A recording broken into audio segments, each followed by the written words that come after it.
네, 우리 성경이 술술, 믿음이 쑥쑥 72번째 시간을 함께 하도록 하겠습니다. 오늘은 혼인 예복을 입지 않는 사람의 비유와 조사 심판 첫 번째 시간으로 하나님 말씀을 함께 연구하겠습니다. 다 드렸던 페이퍼 보시면 우리 이제 열처녀의 비유는 지난주까지 다 마쳤고요. 옆에 있는 마태복음 22장에 나와 있는 혼인 예복을 입지 않는 사람의 비유를 오늘부터 좀 공부를 해보도록 하겠습니다. 여러분 성경책을 마태복음 22장을 펴 놓으시거나 아니면 프린트물을 펴 놓으셔도 되겠습니다. 지난주에 배웠던 거를 잠깐 복습을 좀 해보면 예수님께서 예루살렘을 입성하신 다음에 하나님의 십자가로, 예수님의 십자가로 관심을 집중시킨 것처럼 재림운동을 통해서 대실망을 허락하신 이유는 하늘 성소 사업에 온 인류의 관심을 집중시키기 위해서 그 일을 허락하십니다.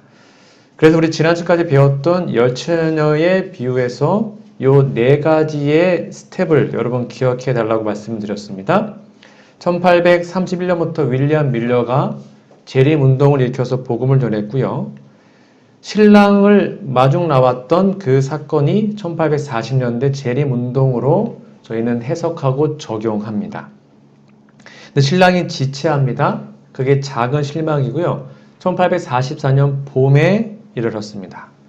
그러다가 1843년 여름부터 밤중 소리 보라 신랑이다 맞으러 나오라 이게 제7월 운동으로 하나님의 말씀이 급격하게 전해졌고요. 그 다음에 1844년 가을에 신랑이 도착했는데 이 땅으로 온 게 아니라 하늘 지성소로 들어가셨죠. 그리고 이 땅에 대실망이 일어나게 됩니다. 그래서 지난주 제가 이러한 질문으로 말씀을 마쳤습니다. 그럼 도대체 신랑은 어디로 갔을까요? 신랑은 도대체 어디에서 무엇하고 있을까? 그 이야기가 나오는 것이 이제 마태복음 22장의 내용이다. 그렇게 이해하시면 되겠습니다. 이게 이어지는 내용입니다. 서로 보강을 해주는데요. 마태복음 22장을 1절부터 좀 보도록 하겠습니다. 여러분 앞에 나와 있는 노란색에다 여러분 밑줄을 쫙 그어 놓으시면 그게 포인트 되는 구절이니까 잘 체크해 주시면 되겠습니다. 읽어 드릴게요. 예수께서 다시 비유로 대답하여 가라사대 천국은 마치 자기 아들을 위하여 혼인잔치를 베푼 어떤 임금과 같으니 그 종들을 보내어 그 청한 사람들을 그 전에 미리 청했다는 뜻입니다. 혼인잔치에 오라 하였더니 오기를 싫어하거늘 다시 다른 종들을 보내어 가로되 청한 사람들에게 또 초청을 하죠. 두 번째 초청. 이르기를 내가 오찬이 중요합니다. 점심이에요. 준비하되 나의 소와 살찐 짐승을 잡고 모든 것을 갖추었으니 혼인잔치에 오소서 하라 하였더니 저희가 돌아보지도 않고 하나는 자기 밭으로 하나는 자기 상업차로 가고 그 남은 자들은 종들을 잡아 능욕하고 죽이니 거들만한 게 아니라 하나님의 종들을 죽였습니다. 임금이 노하여 군대를 보내어 그 살인한 자들을 진멸하고 그 동네를 불사르고 이게 유대가 망하는 걸 말하는 건데요. 이에 종들에게 이르되 혼인잔치는 예비되었으나 청한 사람들은 합당치 아니하니 사거리 길에 이건 동서남북 전 세계에 복음이 전파된 걸 말합니다. 사람을 만나는 대로 혼인잔치에 청하여 오너라 한데 종들이 길에 나가 악한 자나 선한 자나 만나는 대로 모두 데려오니 혼인잔치에 손이 가득한지라. 이게 1844 이제 조사심판의 시작입니다. 손이 가득합니다. 그러자 임금이 오죠. 임금이 손님을 보러 들어와요. 거기서 예복을 입지 않은 한 사람을 보고 가로되 친구여 어찌하여 예복을 입지 않고 여기 들어왔느냐 하니 저가 유구무원이언을 이게 이제 조사심판입니다. 임금이 사환들에게 말하되 그 수족을 결박하여 바깥 어두움에 내어 던지라. 거기서 슬피 울며 이를 갈미 있으리라 하니라. 청함을 받은 자는 많되 택함을 입은 자는 적으니라. 자, 이제 이 비유를 저희가 역사적으로 다 해석을 할 겁니다. 그래서 이제는 여러분 다 공부하고 나시면 이 비유를 읽으면 그 이미지가 다다다닥 떠오르셔야지 이제 그 다음 스텝으로 갈 수가 있습니다. 자, 이 비유의 배경을 좀 설명을 드리도록 하겠습니다.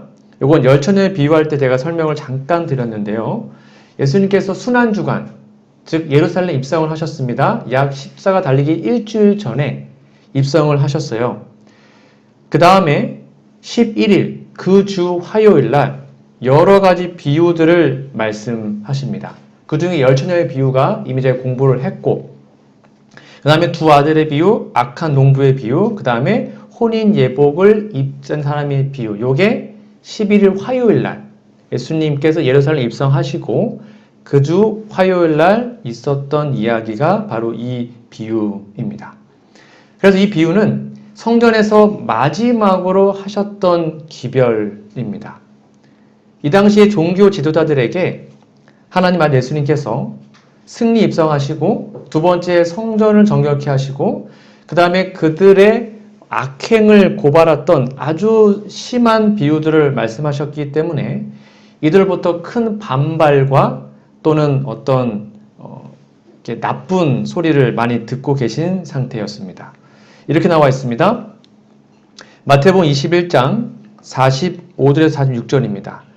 대제사장들과 바리새인들이 예수의 비유를 듣고, 그러니까 저희가 이제 공부할 그 비유예요.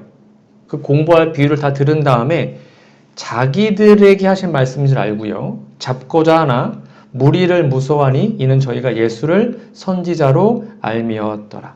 그러니까 오늘 저희가 배울 이 비유를 이들도 다 듣고 이해했습니다. 저거 나들으라고 하는 소리네? 하고 잡으려고 했는데 아직 예수님을 잡지를 못했던 것입니다. 그래서 유대 지도자들의 책망과 그들이 받을 형벌을 지적한 내용이 오늘 함께 배울 이 혼인예복을 입지 않은 사람들의 비유임을 기억하시고 그 개념을 이해하신 다음에 오늘 좀 공부에 참여해 주시면 좋겠습니다. 자, 오늘 비유의 주제를 좀 살펴보도록 하겠습니다. 여러분 페이퍼에 보시면 저희가 지금 두 번째 열처녀의 비유는 첫 번째고요. 그 다음에 혼인예복을 입지 않은 비유가 두 번째죠. 그리고 세 번째가 큰 잔치 비유거든요. 두 번째와 세 번째가 비슷한 것 같은데 다른 것입니다. 그러니까 이 혼인예복을 입지 않은 비유는 초림에 관한 것이고요. 큰 잔치 비유는 재림에 관한 것입니다. 그 개념을 좀 이해하시고 앞으로 공부를 하시면 좋겠습니다. 아까 말한 것처럼 오늘 본문에서 혼인예복을 입지 않는 비유에서 만찬이 아니었죠. 뭘 준비하자 했습니까? 오찬. 그렇죠? 아까 본문을 제가 체크해 드렸죠. 오찬을 준비했습니다. 이 오찬은 점심 식사입니다. 만찬은 저녁 식사였고요. 오찬을 준비를 하셔요. 그래서 이 비유는요. 예수님의 초림과 밀접한 관련이 있습니다. 이 비유에서 예수님께서 종들에게 자비로운 초청을 두 번이나 합니다. 처음에 청하고 거절당하다 또 청하시죠. 그리고는 그 왕들의 종들을 막 잡아 죽이니까 세 번째는 군대를 보내서 다 멸절시키고 그 다음에 사거리를 보내서 마지막 최후의 초청을 하시는 것으로 이 이야기가 진행이 됩니다. 그리고는 옷을 입었나 안 입었나 점검을 하죠. 즉 심판의 개념도 여기에 포함되어 있음을 이해하시고 그게 큰 그림입니다. 그걸 이해하시고 오늘 좀 공부를 해보도록 하겠습니다. 성경에는 두 가지의 큰 왕국이 있습니다. 아마 여러 번 한두 번쯤은 다 들어보셨을 텐데요. 마태복음 22장 1절 2절에 보면 예수께서 다시 비유로 대답하여 가라사대 천국은 라고 말씀하시면서 천국은 마치 자기 아들을 위하여 혼인잔치를 베푼 어떤 임금과 같다 라고 설명을 하시면서 천국에 대해서 말씀하십니다. 성경에는 두 가지의 왕국이 있는데 하나는 은혜의 왕국 들어보셨죠? 또 하나는 영광의 왕국입니다. 이 두 개념을 명확하게 구별하고 설명할 수 있으셔야 하는데요. 자, 첫 번째, 은혜의 왕국이 무엇인지 좀 살펴보도록 하겠습니다. 여러분, 은혜의 왕국 하면 딱 떠오르는 성경절이 있으셔야 합니다. 은혜의 보좌 앞으로 담대히 나아간다. 이게 어디 있죠? 히브리서 4장 16절. 요거는 꼭 기억해 주세요. 은혜의 왕국의 핵심 구절입니다. 히브리서 4장 16절입니다. 그러면 우리가 긍휼하심을 받고 때를 따라 돕는 은혜를 얻기 위하여 은혜의 보좌 앞에 담대히 나아갈 것이니라. 여기 보니까 은혜의 보좌가 있답니다. 보좌는 왕이 앉는 자리이죠. 보좌가 있다는 것은 그게 나라라는 뜻입니다. 그러니까 은혜의 보좌는 은혜의 나라 또는 은혜의 왕국을 말하고 있음을 이해할 수 있죠. 이 부분을 우리 영감의 글에는 이렇게 해석을 하고 있습니다. 대쟁투 346페이지입니다. 은혜의 보좌는 곧 은혜의 나라를 나타낸다. 왜냐하면 보좌가 있다는 것은 나라가 있다는 것을 의미하기 때문이다. 그리고 그리스도께서는 여러 가지 비유에서 천국이라는 말을 많이 하셨는데 그것은 사람의 마음 가운데서, 여기 중요합니다. 사람의 마음 가운데서 역사하시는 하나님의 은혜를 가리키는 것이다. 그래서 은혜의 왕국은 그 영토와 그 영역이 사람의 마음입니다.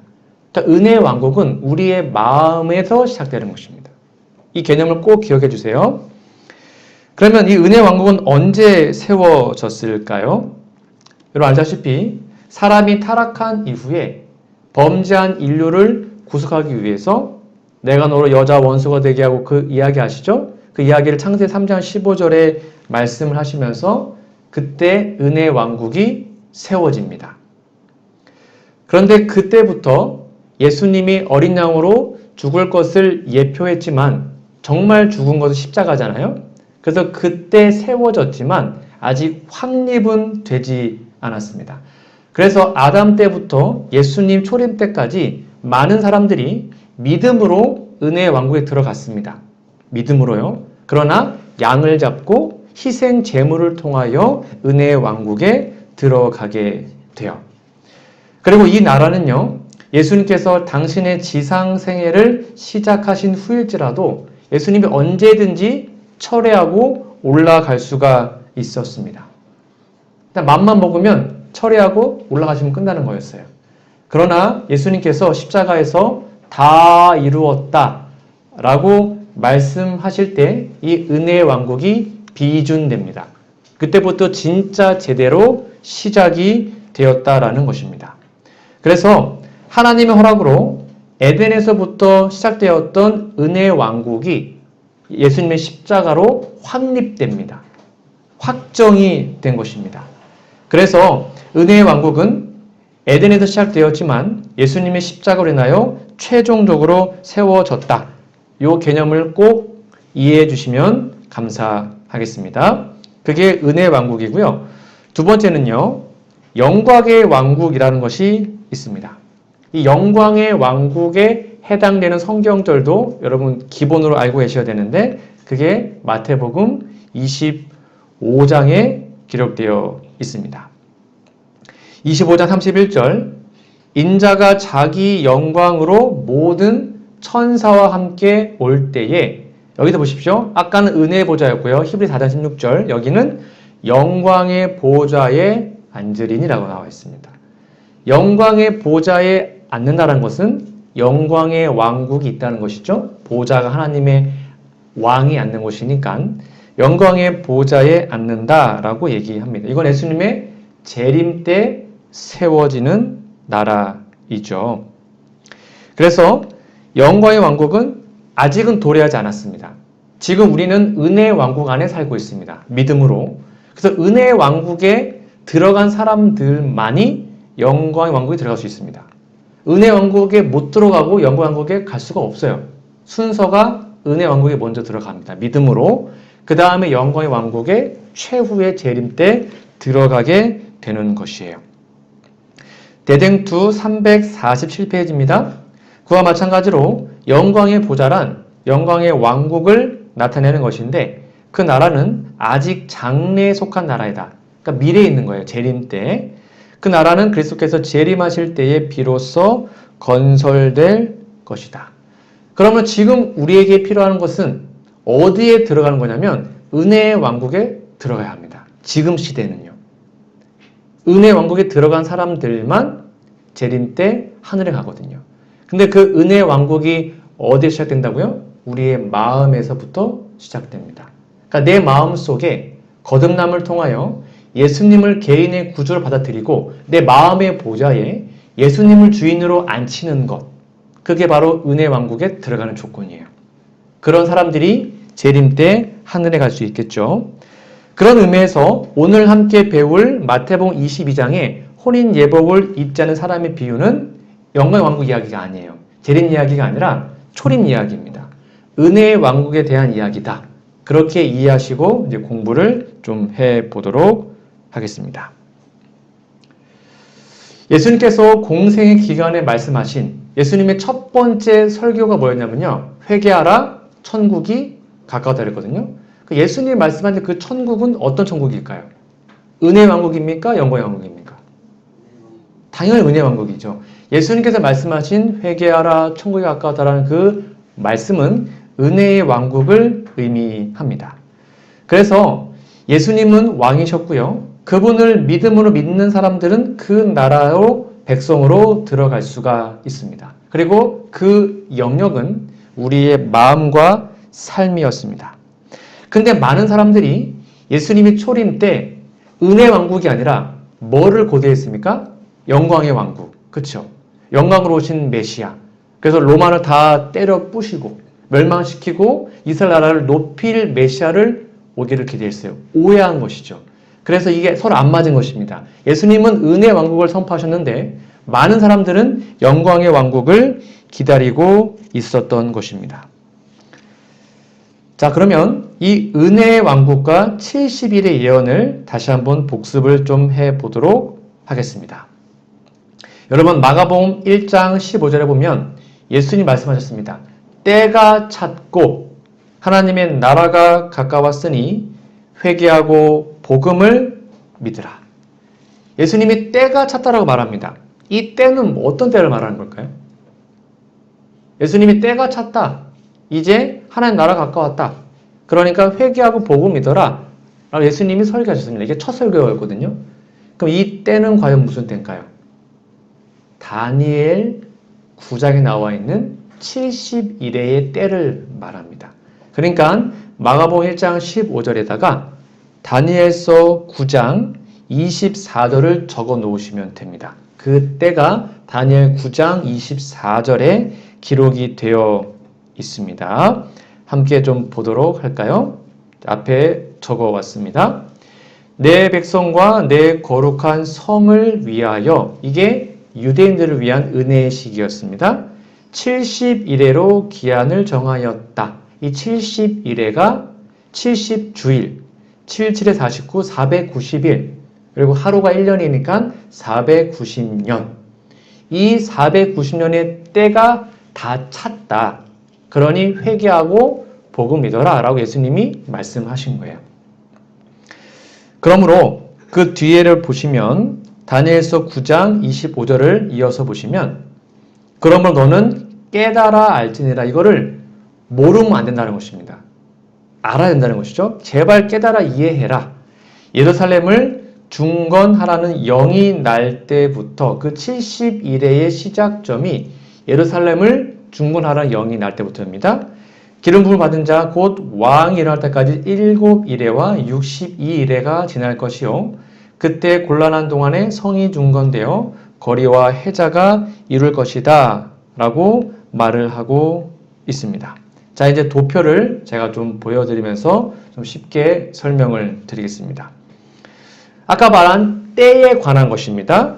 다니엘서 9장 25절에 보면 70일에로 기한을 정했다라고 나와 있죠.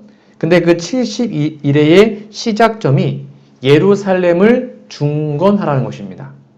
그 예루살렘을 중건하는 그 영은 바로 아닥사스다 왕이라는 왕이 BC 457년에 최종적으로 요 일을 하게 됩니다. 그러니까 요 때가 시작점이에요. 이거는 모든 교파, 유대인들도 인정하는 해석입니다. 다 이건 인정합니다. 요 때가 시작점입니다. 그러니까 457에서 마이너스 490을 하면 언제가 나올까요? 언제 나옵니까? 네, 바로 AD 27년이 나옵니다.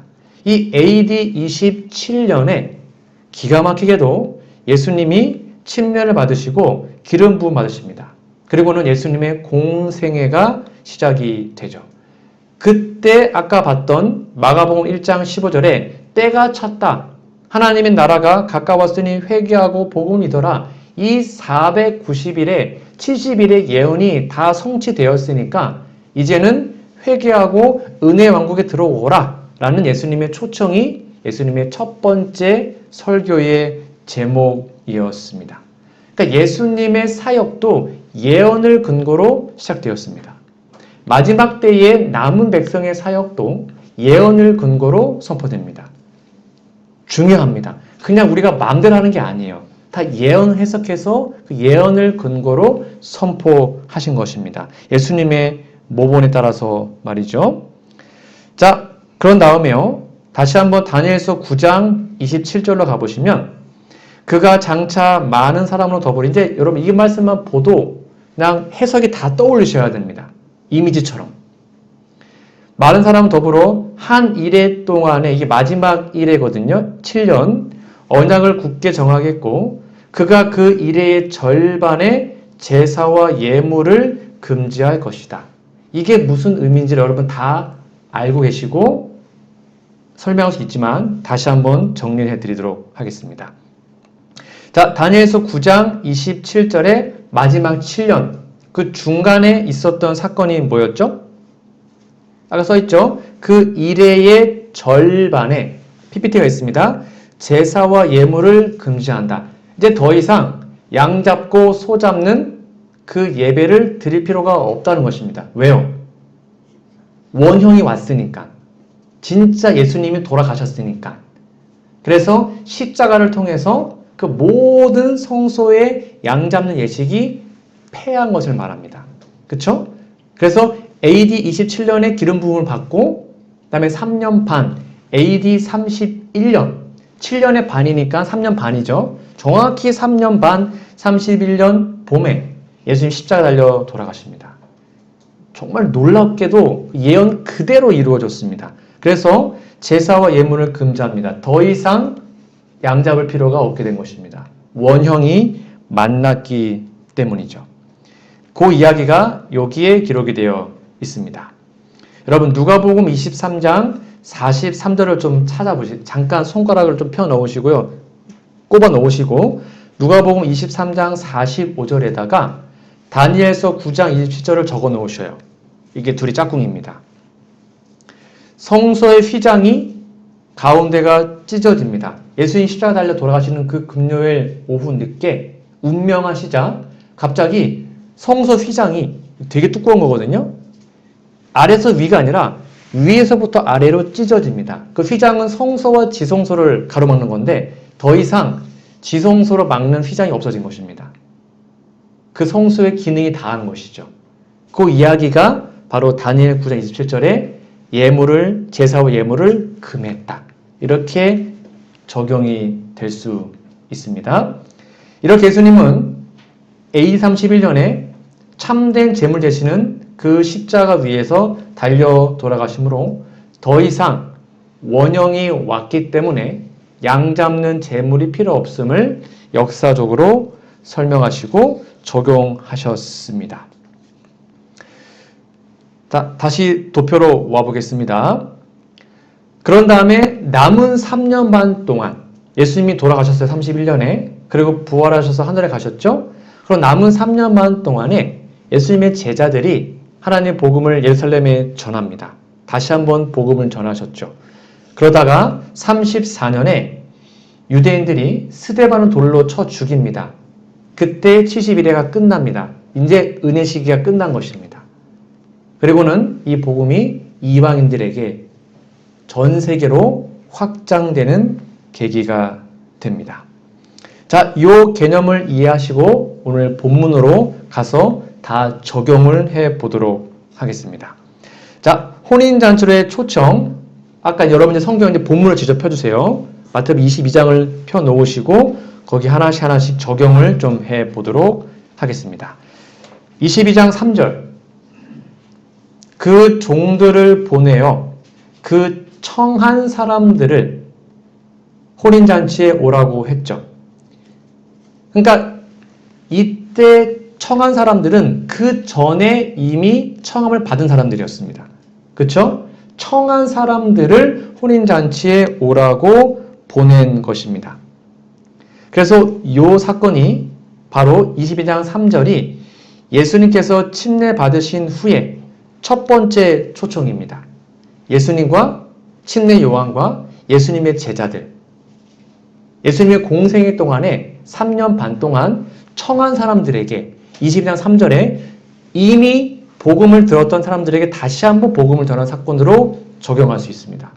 그래서 예수님은요, 이방인들에게 복음 전하지 않았습니다. 분명히요, 마태복음 10장 5절 6절에 보면 이방인의 길로 가지 말라 그랬어요. 예수님은 이방인의 복음 전하지 않았어요. 가지 말고 사마리아도 가지 말아라. 그건 나중에 될 일이고 어디로 가래요? 이스라엘 집에 잃어버린 양들에게로 가라. 그게 마태복음 22장 3절 이야기예요. 이미 복음을 들었던 그 사람들에게 첫 번째로 초청하십니다. 잔치에 와라. 즉 복음을 받아들여라. 근데 그들이 어떻게 합니까? 거절하죠. 그리고 예수님을 십자가에 잡아 죽입니다. 잘 적용해 놓으시면 되겠습니다. 그래서 첫 번째 초청은 침례 요한과 예수님과 그의 제자들에게 주어졌고요. 이 초청은 이미 청함을 받은 유대인들이었다. 그렇게 이해하시면 되겠습니다. 자, 22장 4절. 첫 번째로 청했더니 그들 거절합니다. 4절입니다. 다시 다른 동들을 보내죠. 그렇죠? 두 번째 초청입니다. 청한 사람들에게 오라. 제발 와서 좀 같이 먹고 이 잔치에 참여해라. 라고 얘기하는데 뭘 준비했대요? 오찬. 만찬이 아닙니다. 점심 식사입니다. 오찬을 준비한 음식물이 뭐냐면 소와 살찐 짐승. 뭘 잡았냐면 소. 이거는 제사 제물입니다. 제사 드리는 예물. 자꾸 모든 것을 갖추었으니 혼인잔치에 오라고 초청을 합니다. 하나님은 한 번 거절당하자 그들을 포기하지 않고 두 번째로 또 초청의 기별을 전하십니다. 이거는 누가 한 거냐면 첫 번째는 끝났고요. 두 번째, 십자가 이후에 예수님이 부활해서 하늘 올라가셨죠? 그 다음에도 예수님이 명령하십니다. 성령이 임하면 너희가 바로 나가는 것이 아니라 권능을 받고 어디부터요? 예루살렘부터. 다시 하나님께서 예루살렘에게 복음 전하십니다. 그리고 유대와 사마리아와 땅끝까지 가라. 그래서 첫 번째 초대교회, 그 성령 강림을 받은 다음에 초대교회를 통해서 예루살렘의 복음이 전파됩니다. 다시 한번 하나님의 복음을 예루살렘의 두 번째 초청으로 보내주신 것이죠. 이거 역시 부활과 승천 후에 제자들에 의해서 유대인들에게 주어진 초청입니다. 이 개념을 좀 잘 정리해 주셔야 합니다. 근데 이게 뭐였냐면 오찬이었죠. 오찬. 이 오찬은요, 점심 식사를 의미하는데요. 큰 잔치 우리가 이제 배울 세 번째 비유는 만찬입니다. 그 저녁 식사고, 오늘 배울 비유는 오찬 점심 식사입니다. 이거는 예수님의 초림에 초점을 맞추겠다 그랬죠? 그래서 요한복음 6장 51절에 보면 예수님 말씀하십니다. 나는 하늘로서 내려온 산 떡이니 사람이 이 떡을 먹으면 영생하리라. 나의 줄 떡은 곧 세상의 생명을 위한 내 살이로다 라고 말씀을 하셨습니다. 그래서 이 오찬에 준비된 그 제물들이 뭐였냐면 이렇게 나와 있죠. 내가 오찬을 준비하였으되 나의 소와 살찐 짐승을 잡았다. 여기 소와 짐승을 잡은 것은요, 예수님의 십자가의 희생을 의미하는 것입니다. 그리고 모든 것을 갖추었다는 것은 천국에 가까웠으니 이제 복음을 믿고 하나님의 귀한 생명을 얻으라는 것을 의미합니다. 그래서 예수님의 십자가로 인해서 은혜의 왕국이 확립되었으니까, 은혜의 왕국이 이제 설립되었으니까 은혜의 왕국에 제발 좀 들어와라 라고 두 번째 초청을 이스라엘 백성들에게, 유대인들에게 보내신 겁니다. 그런데 그들이 어떻게 합니까? 거절합니다. 거절만 한 것이 아니고요. 이렇게 합니다. 여러분, 마태복음 22장 6절에 두 번 초청을 거절할 때 이렇게 거절을 합니다. 그 남은 자들은, 여러분 본문 잘 보셔요. 22장 6절 그냥 거절이 아니었고요. 그 남은 자들은 종들을 잡아 능욕하고 죽입니다. 이 종들을 잡아 죽였던 사건이 스데반의 순교입니다. 이때 은혜 시기가 끝납니다. 70일회가 끝나요. 그 사건 마태복음 22장 6절에다가 사도행전 8장 1절을 적어 놓으십니다. 짝꿍입니다. 이때 스데반을 잡아 죽임으로 초대교회에 큰 박해가 일어납니다. 그래서 예루살렘 교회가 큰 핍박을 받아서 성도들이 다 흩어지게 됩니다. 그게 사도행전 8장에 나와요. 은혜 시기가 끝나버리죠. 그게 바로 남은 자들을 잡아 죽였던 사건이 그렇게 적용할 수 있습니다. 그러나 임금의 초청은요, 모욕을 당하고 살인으로 갚음을 받았습니다. 이것이 바로 기독교에 대한 유대인들의 외면이었죠. 사도행전 8장 1절, 아까 제가 적어놓으라 그랬죠? 그날에 예루살렘에 있는 교회에 큰 핍박이 나서 스데반 순교 이후에 난 핍박입니다. 사도 외에는 다 유대와 사마리아 모든 땅으로 흩어지게 돼요. 이때부터 엄청난 박해가 일어나게 됩니다. 그런데 하나님이 이렇게 은혜의 시기가 끝나자 끝까지 거절하자 비유해 보시니까요. 22장 7절 임금이 드디어 노하십니다. 그리고 자신의 종들까지 잡아 죽인 그 사람들에게 뭘 보냅니까? 군대를 보냅니다. 그리고 그 살인한 자를 진멸하고 그 동네를 불살라 보냅니다. 첫 번째, 두 번째 초청이 거절당하자 그리고 자신의 종들까지 잡아 죽이자 임금이 군대를 보내서 그 사람들을 살인한 자를 진멸합니다. 이 사건이 22장 7절이 바로 AD 70년에 예루살렘이 멸망한 사건을 말하고 있습니다. 스데반을 잡아 죽이고 34년에 모든 은혜 시기가 끝나자 하나님은 결국 어쩔 수 없이 AD 70년에 로마 군대를 통해서 예루살렘이 멸망당하는 일을 허락하십니다. 군대를 보내셨습니다. 그래서 그 살인자들을 다 죽이셨죠. 예루살렘이 공적으로 망하게 된 것입니다. 그리고 큰 환란이 그 다음부터 이어지게 된 것이죠. 자, 22장 9절입니다. 그렇게 군대를 보내서 그 동네를 다 진멸한 다음에 그 임금이 말씀하십니다. 이제 자리가 아직도 비어있다. 그러니까 어떻게 하랍니까? 22장 9절 사거리 길에 가라. 이 사거리가 뭡니까? 동서남북 온 세상을 말합니다. 이제는 유대인들에게만 복음 전하는 것이 아니라 이방인들에게로 전 세계에 나가서 다 데리고 와라. 복음이 이방인들에게 가는 것을 말하고 있어요. 그래서 사람을 만나는 대로 호린잔치에 오라. 복음을 초청해라 라고 얘기를 하죠. 그래서 유대인들의 은혜 시기가 끝나자 이제는 이방인들에게 복음이 전파되는 것으로 여러분들이 이해하시면 되겠습니다. 여기 보시면 스데반의 34년의 순교 이후에 70일회가 끝나요. 그리고 만나는 대로 데려와라 라는 것이 세 번째 초청입니다. 그리고 그 초청이 언제 끝나냐면 1844년에 끝나는 거예요. 그때까지 사거리로 나가서 다 데리고 와라 라는 것으로 여러분들이 이해하시면 됩니다. 이것 때문에 우리들에게까지도 이 복음이 들어오게 된 것입니다. 이방인들에게 다 복음이 전파된 것이죠. 자, 그러면 왜 교회가 실현당했을까요? 아까 말한 것처럼 왜 하나님께서 핍박을 허락하셨습니까?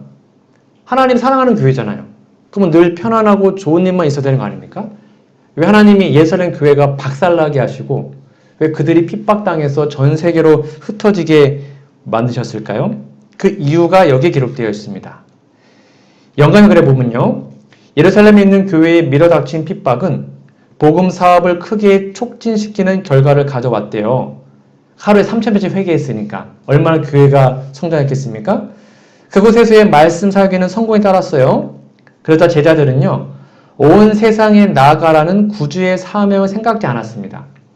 왜 그냥 여기 있어도 사람들만 몰려오니까. 그곳에 너무 오래 머물 위험이 있었어요. 그들은 악을 저항하는 능력을 얻는 최고의 비결이 적극적인 봉사 활동이라는 사실을 잊어버리고 그냥 들어온 사람이 많으니까 계속 교회가 부흥하니까 거기에 안주해 버리고 맙니다. 그들은 복음을 듣지 못한 사람들에게 복음을 전하게 하기 위하여 새로 개심한 사람들을 교육시키는 대신에 이미 성취한 일로 만족하도록 모든 사람을 이끄는 위험에 빠져 있었습니다. 그런 하나님이 어쩔 수 없이 그분의 대표자들이 국외로 흩어져 거기에서 다른 사람들을 위하여 일하도록 하시기 위해서 하나님께서는 핍박을 허락하십니다. 그냥 거기에 안주해 있으니까 하나님이 그들을 강제로 흩으십니다. 땅끝까지 복음 전해야 되는데 사거리로 나가야 되는데 안 나가는 거예요. 그러니까 예루살렘 다 모여 있으니까 흩어버리십니다. 그게 핍박이었습니다. 여러분, 교회는 가라는 명령을 받았죠. 너희는 가서 모든 민족으로 제자를 삼아라. 교회는 갈 때 진정한 교회의 의무를 다 하는 것이죠. 예수님 이렇게 우리에게 말씀하십니다. 마가복음 16절 16절입니다. 이 말씀 같이 읽어볼까요? 큰 소리로요. 시작. 또 가라사대 너희는 온 천하에 다니며 만민에게 복음을 전파하라.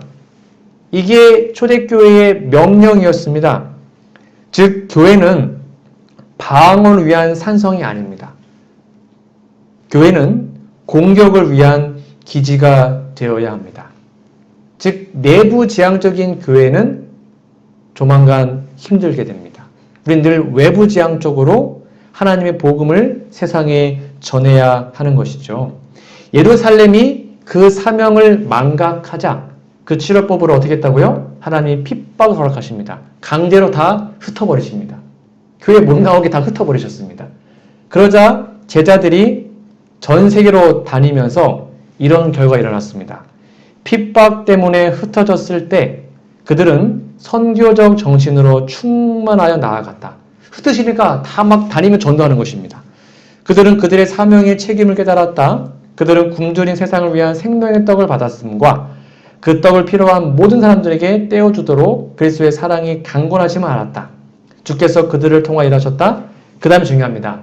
하나님 흩으시자 그들이 어디로 가든지 병자들은 고침을 받았고 가난한 사람들은 그들이 전하는 복음을 받아들였다.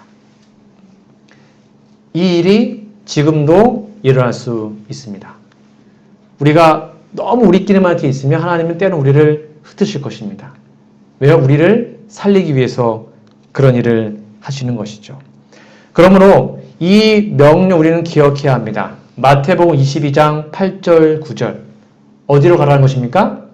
청한 사람들은 합당치 아니하니 사거리 길에 가라. 동서남북으로 가라. 누구나 만나는 대로 이 복음의 초청을 전해라라고 우리에게 말씀하고 있는 것입니다. 자, 오늘 말씀을 다시 한번 정리해드리면 자, AD 27년 예수님의 침례 이후에 첫 번째 초청이 주어졌습니다. 그것은 예수님과 제자들 침례 요한을 통해서 복음이 전해졌습니다. 잔치에 와라. 그들이 거절합니다. 그러자 예수님이요 십자가 이후에 또다시 초대교회를 통해서 복음을 전하십니다. 잔치에 와라. 그들이 그것도 거절합니다. 거절하는 것이 아니라 스데반을 잡아 죽입니다. 그러자 은혜 시기가 끝나버려요. 그래서 예수님이 어쩔 수 없이 하나님께서 AD 70년에 군대를 보내어 그 유대 나라를 멸망시키십니다. 그런 다음에 만나는 대로 데려오라는 세 번째 초청이 전 이방인들을 온 인류의 복음이 전파되는 놀라운 사건이 벌어지게 된 것입니다.